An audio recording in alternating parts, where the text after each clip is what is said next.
बिस्मिल्लाहिर्रहमानिर्रहीम। जी स्टूडेंट्स, तो आज के इस लेक्चर के अंदर हम सेल्फ आयोनाइजेशन ऑफ वाटर को डिस्कस करेंगे। सॉरी, इससे पहले हमने इस चैप्टर में लिविस कंसेप्ट को डिटेल से देखा था। एसिड्स और बेसिस के मुख्तलिफ बारे में तीन इंपॉर्टेंट कंसेप्ट थे जो कि आपके इस चैप्टर में पढ़ाए गए। अर्हेनियस का कंसेप्ट, लोरी ब्रांडस्टेड का कंसेप्ट और लिविस कंसेप्ट। अब इसके बाद सेल्फ आयोनाइजेशन ऑफ वाटर आ जाती है।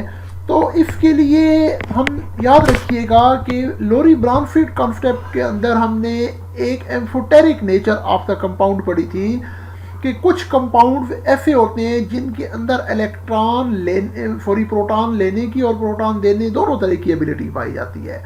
यानी कुछ कंपाउंड्स मॉलिक्यूल्स ऐसे होते हैं जो कि एसिड के तौर पे भी एक्ट करते हैं और बेस के तौर पे भी एक्ट करते हैं। ऐसे कंपाउंड्स को हम एम्फोटेरिक कंपाउंड कहते हैं। और इनमें सबसे जो कॉमन और इम्पॉर्टेंट आप हमारे पास कंपाउंड है that is water. Water basically एक एम्फोटेरिक मॉलिक्यूल है, एम्फोटेरिक कंपाउंड है, क्योंकि ये एसिड के तौर पे भी एक्ट करता है और बाद रिएक्शन में बेस के तौर पे भी रिएक्ट करता है। तो इसमें ना एक चीज याद रखिएगा कि वाटर जो है ना, ये it is highly polar molecule.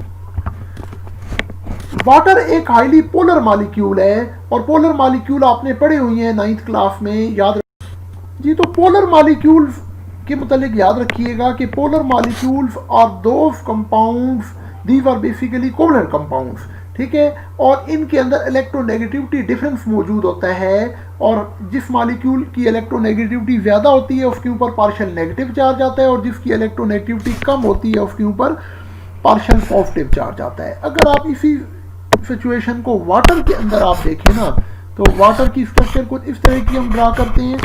इसमें हाइड्रोजन के ऊपर हम पार्शियल पॉजिटिव चार्ज लिखते हैं, जबकि ऑक्सीजन के ऊपर ये पार्शियल नेगेटिव। अब ये पार्शियल पॉजिटिव और नेगेटिव चार्जेस किस वजह से डिवेलप होते हैं? Due to electronegativity difference.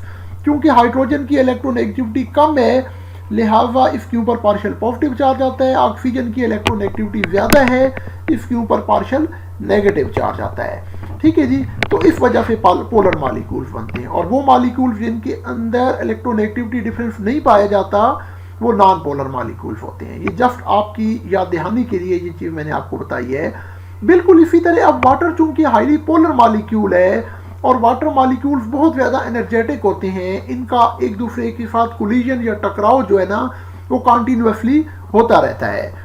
तो उस सूरत में एक वाटर मॉलिक्यूल क्या करता है, अपने प्रोटॉन्स दूसरे वाटर मॉलिक्यूल को डोनेट कर देता है, ठीक है जी। तो उस सूरत में यानी एसिड और बेस के तौर पे दो वाटर मॉलिक्यूल्स मिलके आपस में एसिड और बेस का बिहेवियर जो है ना वो शो करते रहते हैं। अब इसके लिए आप एक सिंपल सी इक्वेशन देखें जी।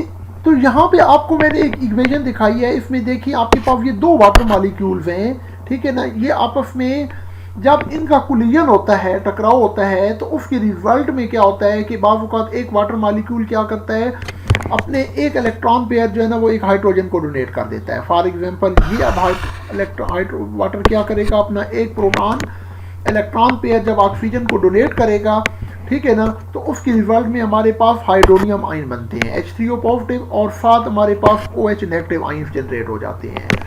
इसी को अगर आप वाटर मॉलिक्यूल की स्ट्रक्चर की फॉर्म में देखें तो वो आपको ज़्यादा ये चीज़ क्लियरली समझ आएगी। ये एक डायग्राम है आपके सामने, आप इसमें देखें कि ये दो वाटर मॉलिक्यूल्स हैं, इनका जब आपस में रिएक्शन होता है तो एक वाटर मॉलिक्यूल क्या करता है अपना, क्योंकि वाटर में जो ऑक्सीजन होती है उसके पास दो लोन पेयर ऑफ इलेक्ट्रॉन होते हैं, लिहाजा वाटर क्या करेगा, एक वाटर मॉलिक्यूल अपना एक लोन पेयर जो है ना वो दूसरे वाटर मॉलिक्यूल की हाइड्रोजन को डोनेट कर देगा। इसके रिजल्ट में क्या हो जाएगा, जो इलेक्ट्रॉन डोनेट करेगा, ठीक है ना, उसके ऊपर पार्शियल पॉजिटिव चार्ज आएगा और उसके रिजल्ट में हाइड्रोनियम आयन बन जाएगा, और जो इलेक्ट्रॉन एक्सेप्ट करेगा उसके ऊपर हाइड्रो ऑक्साइड आयन आ जाएगा। तो इस तरह का कोलिजन जो है वो वाटर के डिफरेंट मॉलिक्यूल्स के दरमियान में जारी रहता है, जिसके रिजल्ट में हाइड्रोनियम आयन और हाइड्रो ऑक्साइड आयन जनरेट होते रहते हैं।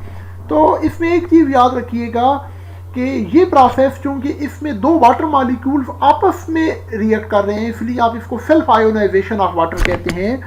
इसको हम सेल्फ आयोनाइजेशन ऑफ वाटर भी कहते हैं या ऑटो आयोनाइजेशन ऑफ वाटर भी कहते हैं।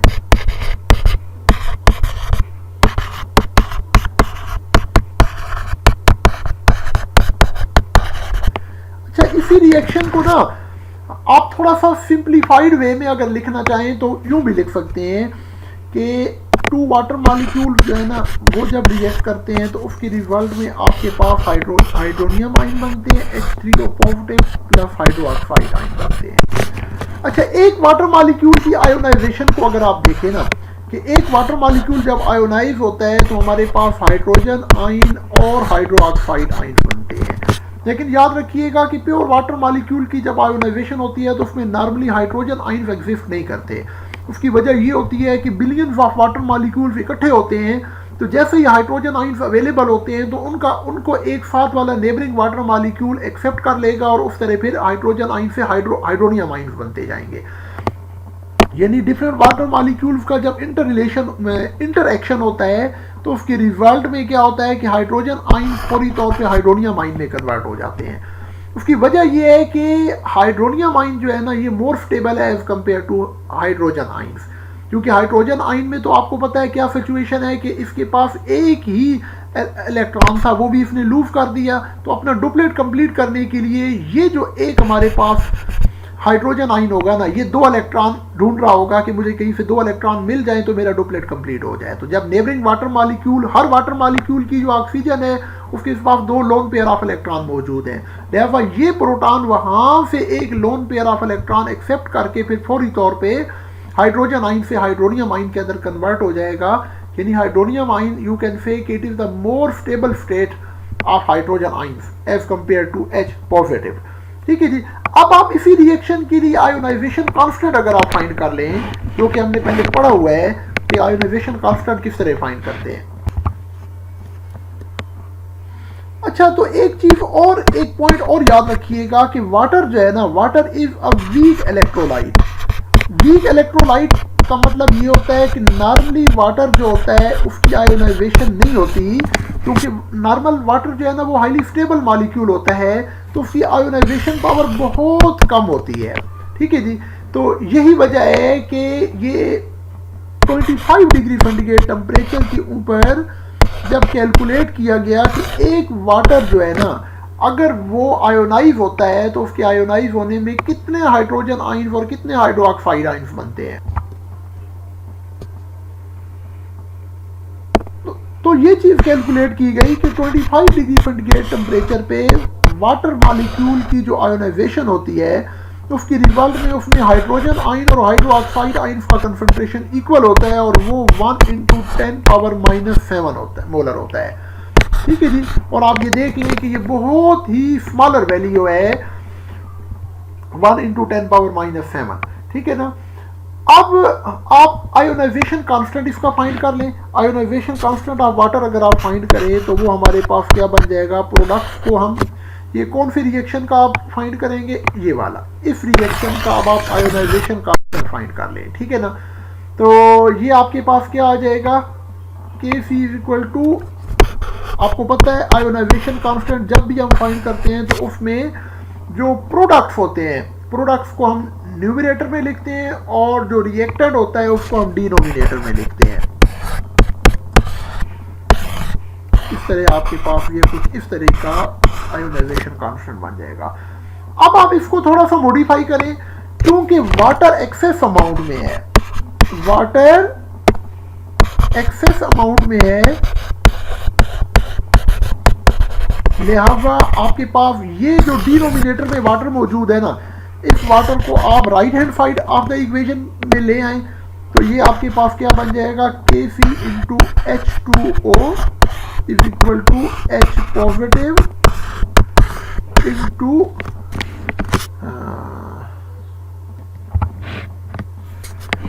जी। तो अब यहां पे आपके पास ये जो कांस्टेंट आ जाता है ना, Kc × H2O, that is equal to another constant, इसको हम Kw से रिप्रेजेंट करते हैं। और Kw क्या है, आयोनाइजेशन कांस्टेंट ऑफ वाटर।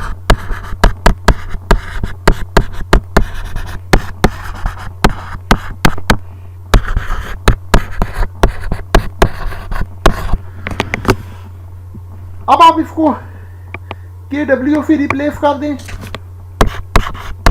तो ये आपके पास बन जाएगा H positive into OH negative. अब यहाँ पे हाइड्रोजन आयन और हाइड्रो ऑक्साइड आयन का कंसंट्रेशन हमने अभी डिस्कस किया था कि ये फिक्स होता है। ये आपके पास कितना होता है 1 इंटू 10⁻⁻7 मोलर होता है। ठीक है, तो अब आप क्या करें, इसकी जगह इसकी वैल्यू पुट कर दें, यानी कि हाइड्रोजन आयन का कंसंट्रेशन है 25 डिग्री सेंटीग्रेड, आपके पास कितने है, यहाँ पे आप बेशक स्मॉल ब्रैकेट भी यूज कर सकते हैं, 1 into 10⁻⁻7 into 1 into 10⁻⁻7 that is equal to 1। अगर आप इन दोनों को इकट्ठा कर दें ना जी, तो ये 1 इंटू 10⁻⁻14 मोलर बन जाएगा एट 25 डिग्री सेंटीग्रेड। अच्छा, इसमें टेम्परेचर आपने ज़रूर मेंशन करना है, क्योंकि ये रिएक्शन जो है ना ये टेम्परेचर स्पेसिफिक होता है। अगर आप अपना टेम्परेचर चेंज करें तो उससे आयोनाइजेशन ऑफ वाटर का जो वैल्यू है वो चेंज हो जाती है। ठीक है ना जी स्टूडेंट्स, तो मुझे उम्मीद है आज के इस लेक्चर से आपको अपने इस टॉपिक को सेल्फ आयोनाइजेशन ऑफ वाटर को समझने में बहुत हेल्प मिली होगी। इंशाल्लाह इससे आगे नेक्स्ट टॉपिक जो इसी टॉपिक से रिलेटेड है, what is pH and pOH, उसको इंशाल्लाह हम नेक्स्ट लेक्चर में देखेंगे। लेटेस्ट वीडियोस के लिए मेरा यूट्यूब चैनल सब्सक्राइब करें और वीडियोस को आगे अपने दोस्तों तक, फ्रेंड्स तक शेयर करें। अस्सलामु अलैकुम।